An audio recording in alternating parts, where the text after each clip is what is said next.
रचना मनवद्दामा बिचकुंदा माझ्या तेलंगणातून आलेली आहे. माझे वाऱ्या म्हणजे 50 वर्षापासून आहेत आणि आमचे समस्या म्हणजे जवळजवळ 100 तरी असतील. पण मला आठवण असलेलं तेवढं मी सांगते. मला लई आजार होता आणि मला बोलायला येत नव्हतं, जेवायला येत नव्हतं, कोणी काही बोलायला कळत नव्हतं, कोणी मारलेलंही समजत नव्हतं.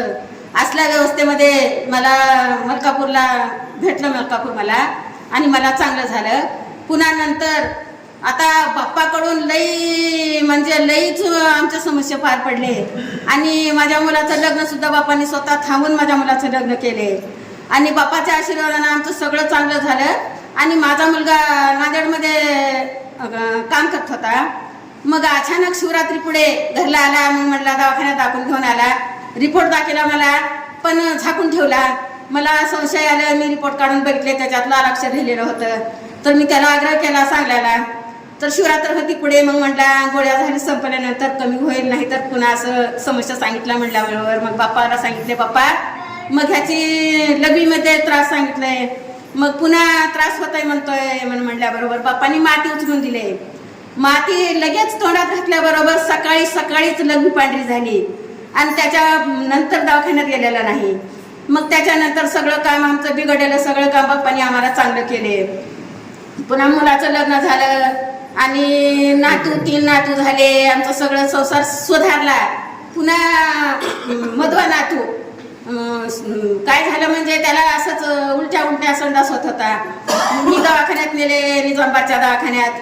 मग 5-6 दिवस दवाखान्यात राहिले. संडास उलटी कमीच होत नाही. मग आप्पाला कळालं. आप्पाने मला फोन केले. मी म्हटले मी दवाखान्यात आहे, नाताला असं झालंय भाऊ.